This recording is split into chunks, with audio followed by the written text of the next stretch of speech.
Hope you're all doing well today.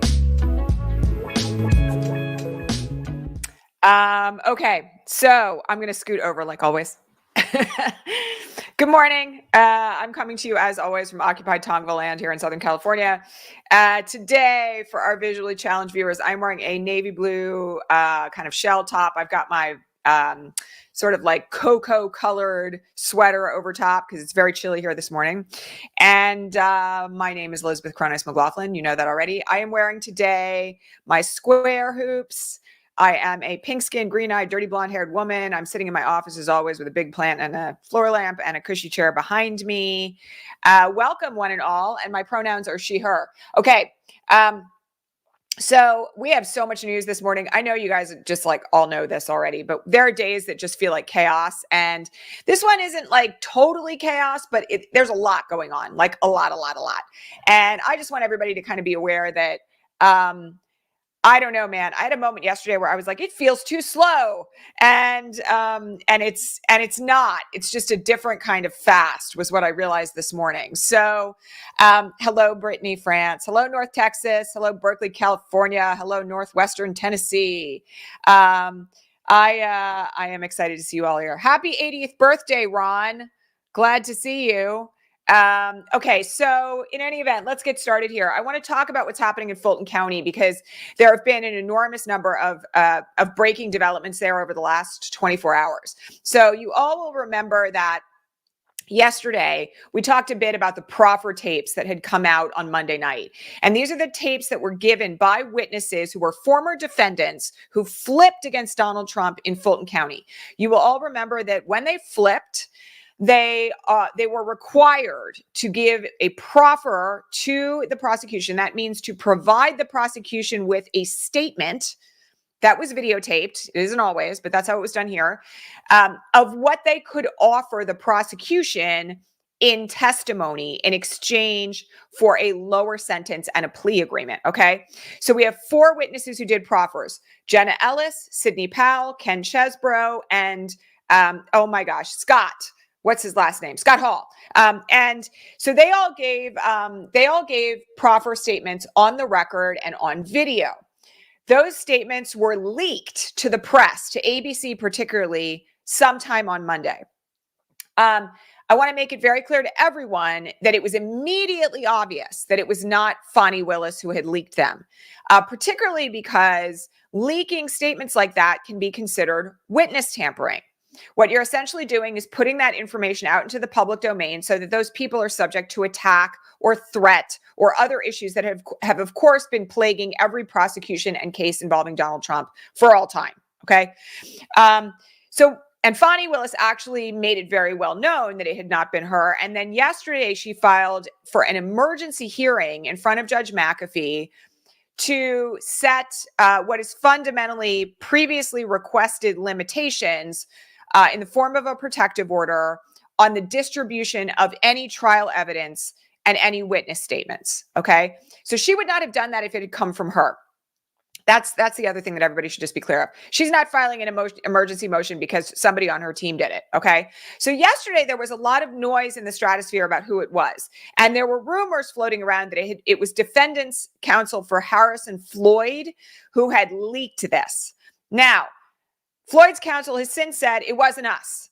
And apparently there are emails back and forth with the press that seem to indicate that maybe it had been them. Floyd's counsel is now saying 100% it's not us, but they've done something else really strange. They've said in a pleading before the court in response to this request for an emergency motion that today at the emergency hearing that has been set by Judge McAfee, which is going to start at 1:30 p.m. Atlanta time, so not that long from now, like an hour and a half, that the person who leaked this will be identified to the court. So there's very high drama at this point about what's actually going on in relation to these witness tapes. And I want to say something else about this, okay? Leaking confidential information that fundamentally could result in harm to a witness is something that a judge will take very, very seriously, particularly in light of the fact here that we already have release conditions for Donald Trump in Fulton County that prohibit him from making any comments about witnesses in that case. So if another defendant leaked these tapes for whatever reason, right, they're going to be in really hot water with this judge. And so the looming question, of course, is what's on the thumbnail for this video, which is who leaked this and with what intent? So we're going to find out about that today, apparently. But the other thing I'm just going to tell you is that the substance of the emergency hearing is supposed to be about the entry of a protective order that's fundamentally going to end, I think, at this point, because the risk is obviously so great, the potential distribution of any information related to witness testimony into the public domain by anybody who's a party to this case or their lawyers. This is a really, really serious situation. And notwithstanding the fact that, as we discussed yesterday, the evidence that's contained in the proffer tapes will likely sink Trump if it is actually the subject of actual testimony at a trial and it's not, and it's admitted into evidence and not subject to a hearsay exception, which is a really big question for some of it. But nonetheless, we're in a situation here where the leaking of this information has fundamentally put people's lives on the line. And that is absolutely not something that this judge is going to let fly. So I'm going to remind you all, Judge McAfee has a YouTube channel. Every hearing is live streamed on that YouTube channel, not just anything related to Trump et al., but any hearing that he holds in his courtroom, because Georgia has very liberal televised trial rules. So you can expect that this hearing is going to be live streamed on YouTube when it happens. And there will be a lot of attention to it this morning, or this afternoon. So pay attention. Yeah, I don't think, as far as I know, Diana, the suspicions about who it was, which was Floyd's attorneys, they have walked that back today in pleadings before the court. So again, we shall see how this all plays out. Okay. Okay. This morning, Trump in New York State has filed a motion for a mistrial in the fraud case. Now, let me just, there's a very complicated situation going on around this that I want everybody to understand. But the very, very clear circumstances of this are, one, that this is going to be denied. But second of all, it appears that the lawyers for the Trump organization, Trump and everyone else, have now officially run afoul of the most recent incredibly constrained gag order that Judge Engoron has entered there. So let me explain what's going on. There's four bases on which they're seeking a mistrial. One is the bias of the judge. Two is the bias of the clerk. Three is that the clerk has too much power, not a basis for a mistrial, and also that the gag order is unfair. None of these are gonna fly. I just have to say that, like, there's literally no reason why the judge is going to grant any of these. There's no mistrial in the offing. It's not going to happen. However, I'm going to remind everyone that a couple of weeks ago, the judge expanded the gag order that he had put into place with regard to his clerk. Okay. And that was in part because the attorneys for Trump in the courtroom on the record were bashing the fact that the clerk, which every law clerk does, like, I just have to say this, like I said it at the time, I'm going to say it again now. Law clerks pass notes to judges and judges pass notes to law clerks in every single court proceeding. Sometimes those notes say, what do you want for lunch? Sometimes those notes say, don't forget about this principle of law that we discussed last night. Sometimes those notes say the court reporter needs a break to change out their paper. Okay. They can be about anything. All right. There's no inherent bias of a court clerk sending a judge a note. Okay. Trump's people have made like a huge deal out of this. Okay. Huge deal. And I don't think there's any way in which this motion is going to be granted. But, and I want to say this, like, so everybody understands the seriousness of this. Okay. The gag order said, I don't want to hear anything else. I mean, Engoron was really clear. I don't want to hear anything else about my law clerk. I don't want any more discussions about notes being passed. I don't want it on the record in the trial. I don't want it being discussed outside of the courtroom in any way. I don't want it in the public domain. And the indications were that if they were going to file any motions related to this issue concerning the clerk, that they should essentially do that in camera. And what that means is that they should file it just with the judge's chambers. They should probably file it under seal, and they should direct it directly to the chambers of the judge to keep any of that information out of the public domain. They did not do that. What they did instead was they filed their motion for a mistrial on the public docket. And let me tell you why this is so concerning, because what's in that motion is a photograph of the clerk, okay, information, her first and her last name, and a record of all of her campaign contributions historically. So there are very serious concerns here about whether or not the pleading itself violates the most recent version of the gag order, because it was filed on the public docket. And once again, it smears the clerk by name with a photograph and with confidential information. I don't know what Engoron's going to do about this, but you know, anybody who's been watching this knows that he's completely out of patience for the attacks on his clerk. And that's been very clear on the record. It's been very clear in the gag orders, because there's been, you know, several incarnations of them now related to this attack on the clerk. If I were the prosecution, and frankly, if I was Judge Engoron sua sponte, which means, of course, of his own volition, I would be thinking very seriously about what actions are going to be taken as a result of this, because they've crossed the line again. And I have to point out that they have walked over the line with this over and over and over again. And so has Donald Trump. You know, at this point, we've had, I think, $15,000 in fines related to these unwarranted attacks on the clerk. We've had the judge absolutely lose it, not in an unbiased way, but in a totally justifiable way on the record in the trial. We've seen Chris Kise affirmatively attack the clerk on the record in really misogynist terms. And, you know, I don't know that Engoron is gonna be down with this. So for people who understand, who want to know like what it is that's being taken. Okay, I gotta talk you guys down about this. Okay. Action has actually been taken. Let me just say this, because there are people in the comments saying, I'm tired of no action being taken. Action has actually been taken. And we've spent a lot of time here on the broadcast talking over and over and over again about the fact that if the judge just like randomly throws Trump in pretrial detention on the first violation, there is going to be a very serious bias accusation on appeal after this trial is over. Okay.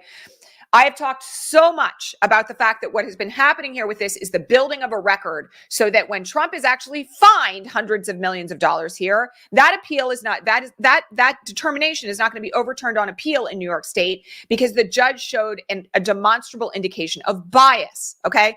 So the judge is doing things in a very progressed way in order to ensure that there can be no material accusation that the Court of Appeals would take seriously that he has acted in a way that is biased toward Donald Trump or his attorneys. All right. It's legitimate. There's nothing that this judge is doing that is wrong. All right. Now, as for the scope of the actions that can be taken, well, he has the full totality of the weight of his office before him in terms of what he can do. We might be able to see, you know, like much larger fines, $100,000, right? That's one option. And in this case, could be fined to the attorneys. Okay. We could see people being held in contempt of court, including the lawyers. Lawyers have done time in the clink for being in contempt of court.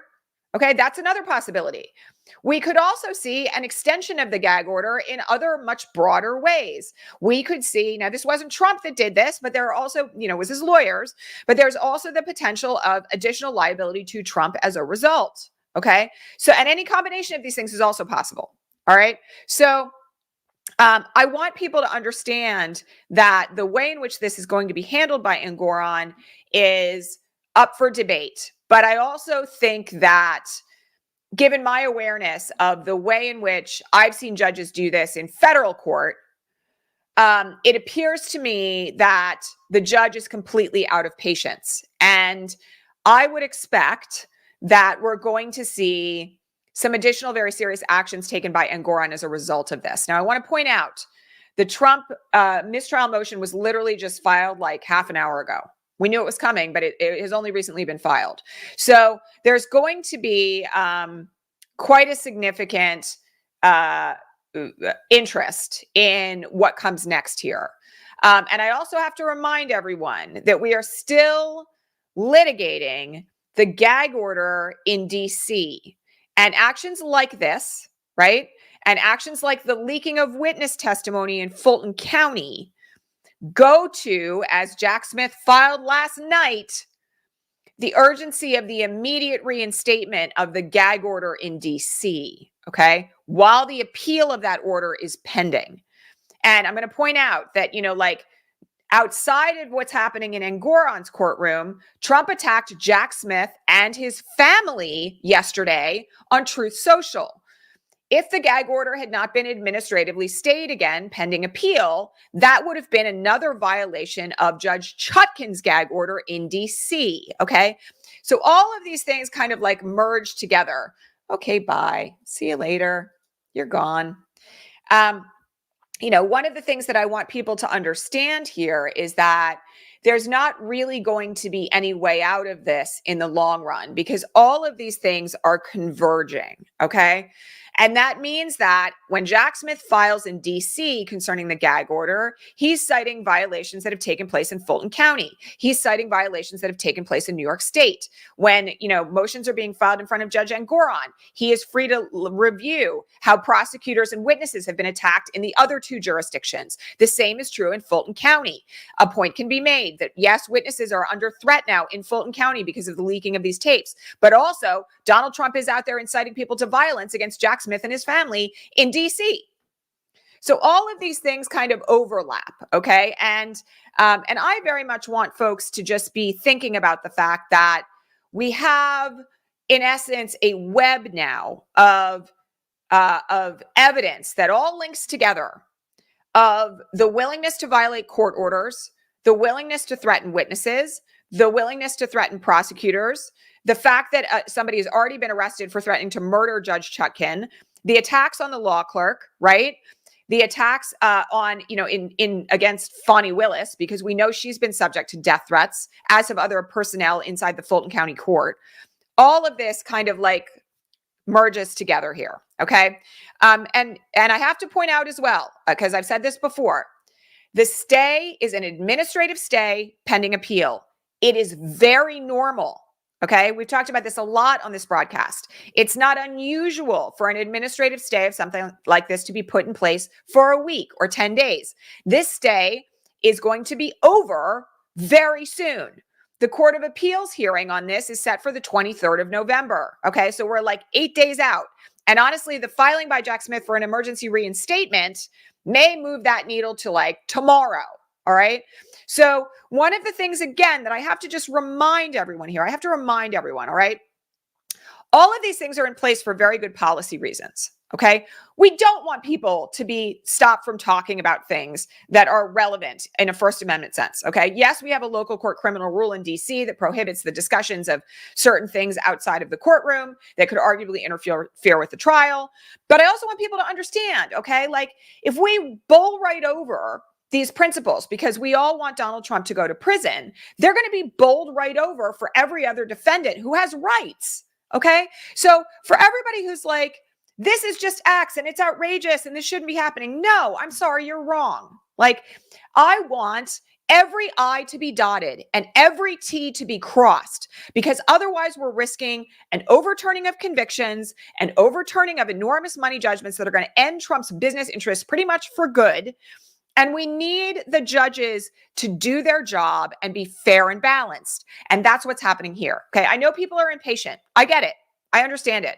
But at the same time, I want people to understand that there are very significant policy reasons and frankly, legal reasons for why the judges are doing this. And also that the administrative stay is like, that's classic. The Supreme Court does it for pretty much every court that they're considering, every case they're considering whether or not to take. Right? Like this is not abnormal. All right. People really need to understand it. Okay.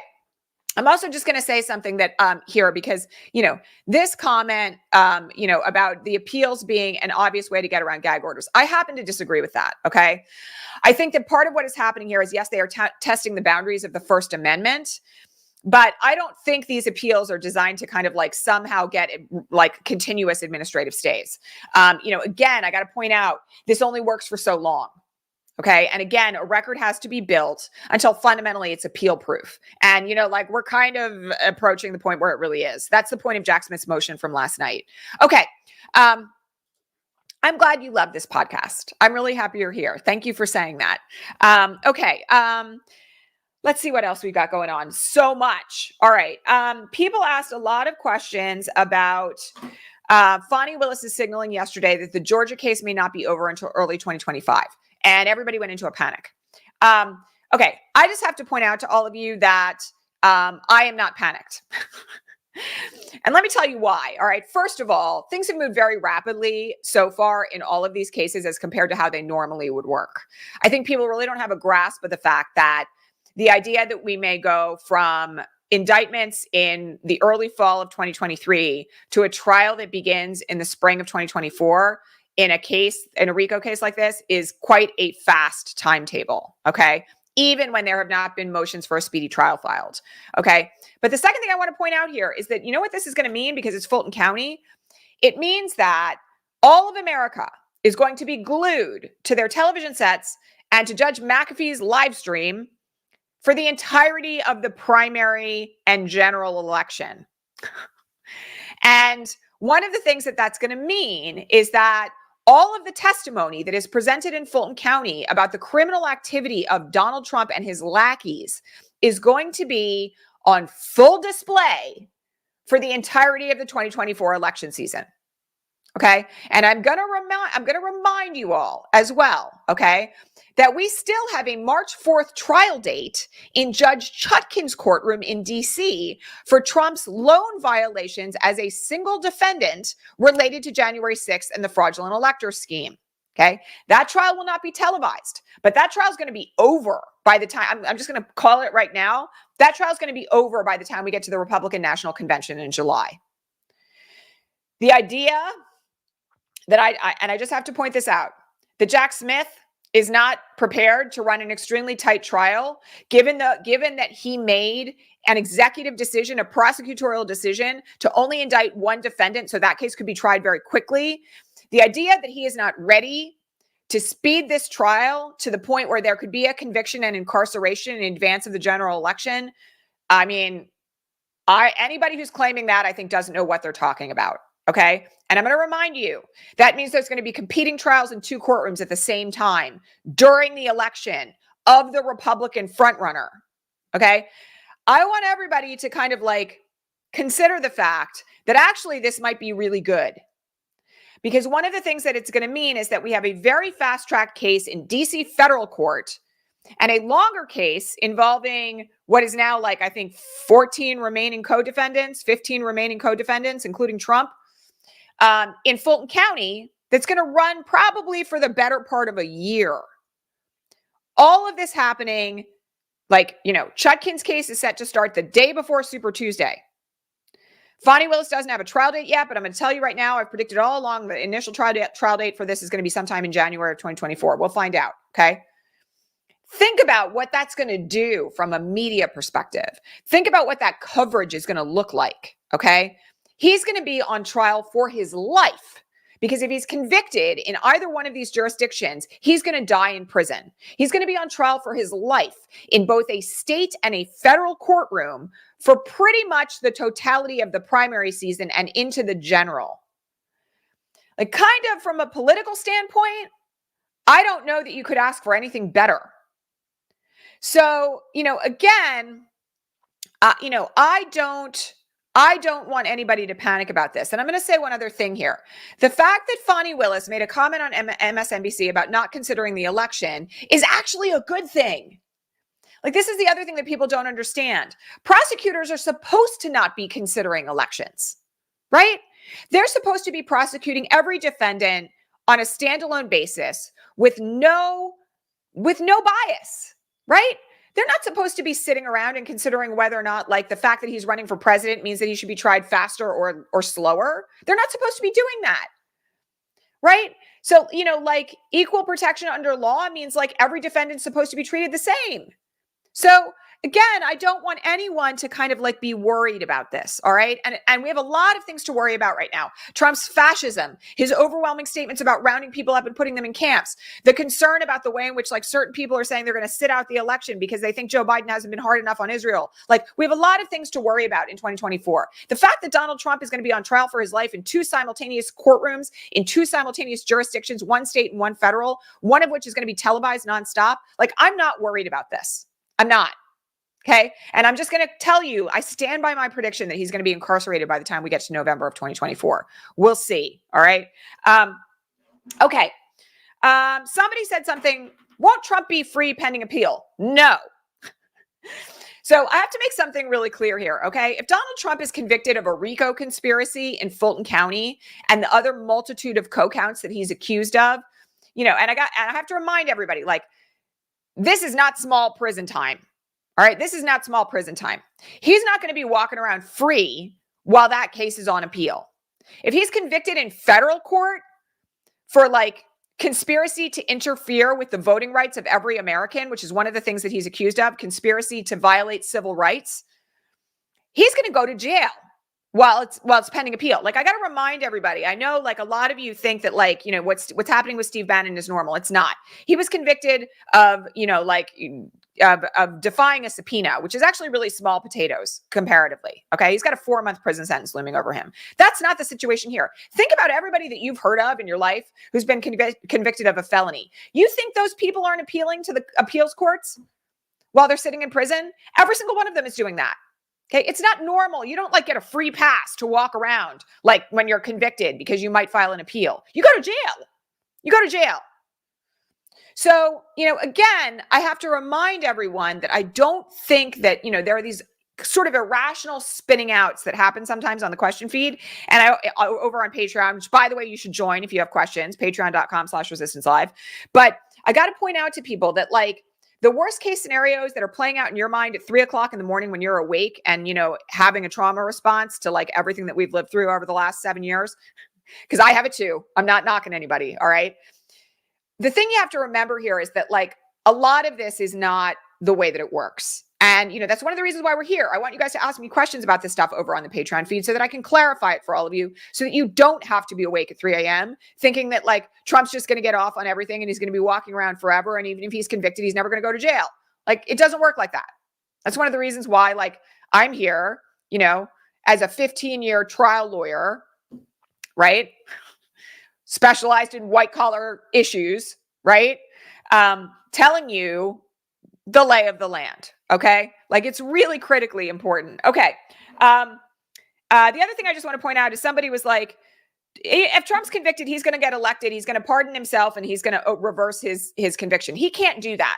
Trump does not have the power to pardon himself, and he does not have the unilateral power to overturn his own conviction. Can't happen.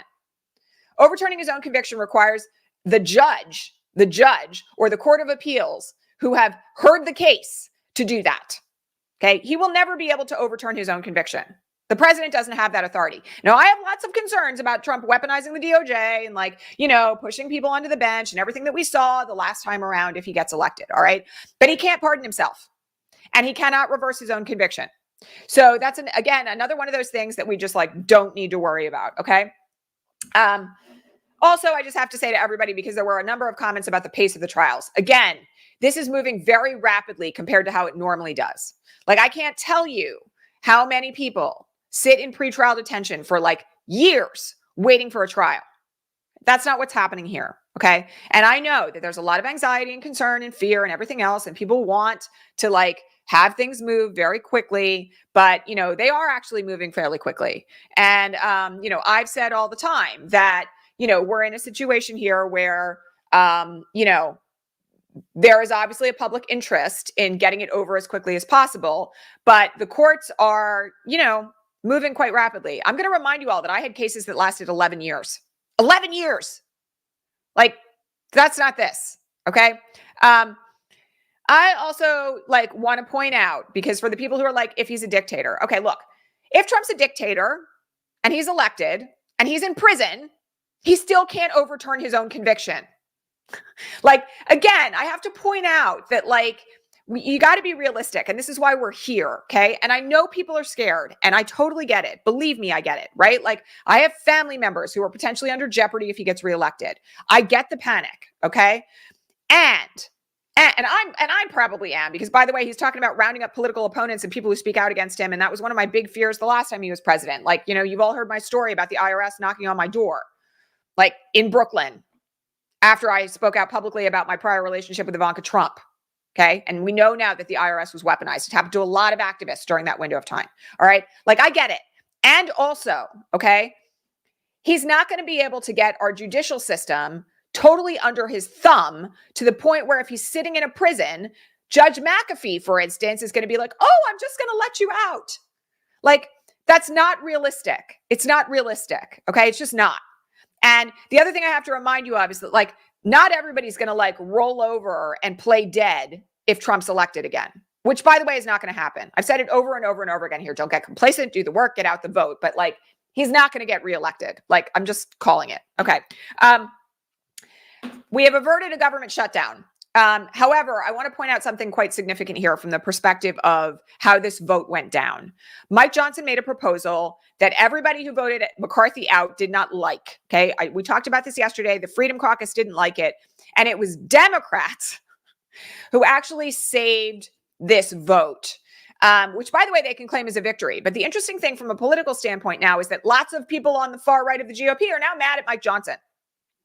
And we're going to have to see how that all plays out from the standpoint of like his continued speakership, because it's now like under threat, thanks to the same people who voted out Kevin McCarthy because he refused to bow to them. Now, I'm not a fan of Mike Johnson. Dude's a Christo-fascist. You're never going to hear me say that he's good for anything. All right. But I want everybody to understand that if you see the reporting that seems to indicate that like Mike Johnson has somehow done the right thing, actually it was Democrats who saved his ass. And they saved his ass because they don't want a government shutdown. And also because he refused to put into the resolution a number of things that the far right was demanding in terms of budget cuts. So he's now done exactly what they were mad at McCarthy for doing. Fascinating, right? Now, it's not over yet. Things still have to get through the Senate, but it looks like we're averting a government shutdown with 48 hours to spare again. And that will continue things into the beginning of 2024. All right. I think that's it. I think I already talked about the judge in New York. Okay. Yeah, I think that's it for today. There were a number of other questions on the feed today about various things that are happening internationally. And I just want to exercise a word of caution here and just let you guys know about some things. Okay. I posted about this on Threads this morning, but it feels really important to just repeat it here very quickly. And by the way, while I do this, please like minimize the chat and hit the thumbs up button on this broadcast if you have not done that yet. And also, I got to remind everybody, don't forget to share these broadcasts. Like you can click that arrow button and get a link and post it on your socials so that people know what's going on. All right. You can also repost me on Threads or on Post because I still post on there every day when I'm going live. I want people to kind of like, understand that there is an enormous amount of disinformation feeding going on right now into the social media ecosphere again. Okay. There has been an enormous uptick of bots and like really sketchy looking accounts on Threads in particular in the last couple of days, where the posts seem to indicate, they don't seem to indicate, they do indicate. The claim is that Democrats and Republicans are exactly the same. Everybody's doing terrible things, right? That, there are memes out there that are just like beating up Pete Buttigieg and beating up Joe Biden and claiming that the Democrats could have saved Roe versus Wade when they were in control. And they couldn't have because of the filibuster. All sorts of other things that are being posted that are very plainly disinformation that's designed to get Democrats to stay home and to split the left. So I have to remind you all that we have been subject to disinformation campaigns in 2016, in 2018, in 2020, and in 2022 by accounts that look like women, Black Lives Matter activists, trans people, LGBTQ activists, suburban moms, and those who are seeking to destroy American democracy, whether internal or external to this country, are doing this because they are basically dropping a pebble into the pond and they're expecting folks like you and me to repost it or to engage with it for that matter. Because even engagement is going to result in the algorithm sending it out to more people. Okay. So if you see a meme, and I posted some examples of the things that have been on my feed on Threads this morning. If you see a meme that is like a pile of dog poop that is labeled Republicans, and then a pile of dog poop in a box that is labeled Democrats, that is disinformation. That's what it is. Okay. And you shouldn't engage with it. You should hit that hide for everyone. I love that feature on Threads. It never existed on Twitter. Hit hide for everything or block. Okay. And, don't participate in debates with people who are stirrers, for lack of a better way of putting it, online, because some of those people are not real people. And people push back at me on Threads this morning who were like, I know for a fact that real people are posting it. Well, of course they are, because that's the point of disinformation.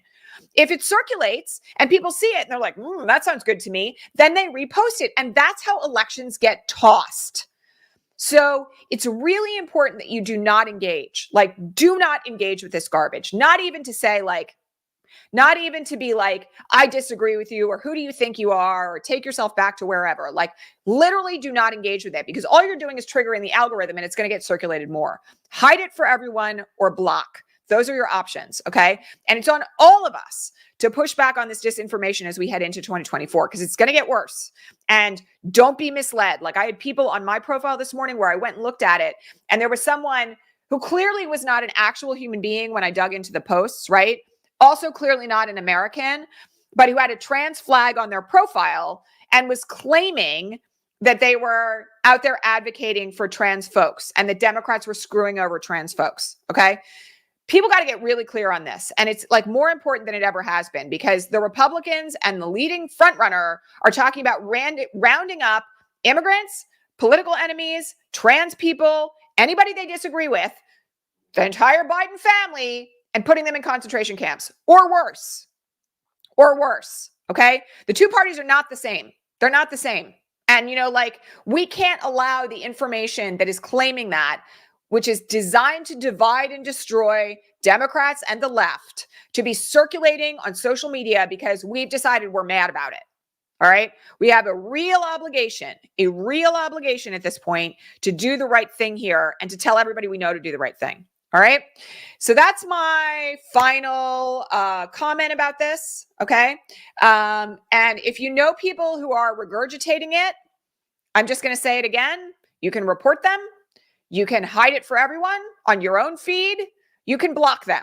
Okay. The fact that people are regurgitating it means that they have fallen under the sway of disinformation. All right. You want to have a private conversation offline with that person that's like, what the F are you doing? Feel free to do that, okay? But don't engage with it on social media, because all you're doing is triggering the algorithm, all right? That's my stuff for today. All right, my friends, I'm glad you're here. Reminder, please, if you have not yet become a paid subscriber over on patreon.com/resistancelive, you're going to want to get in on that. Lots and lots of good questions on the question feed every morning now. Like, you guys are like populating it like crazy. And the paid subscriptions start at really low amounts. $2 a month is our lowest subscription rate. And that's less than a dime a broadcast. So if you have not yet supported this work financially, it helps to support me. It allows this work to continue. It helps to pay my back-end staff who do all the technical stuff that allows this broadcast to keep running.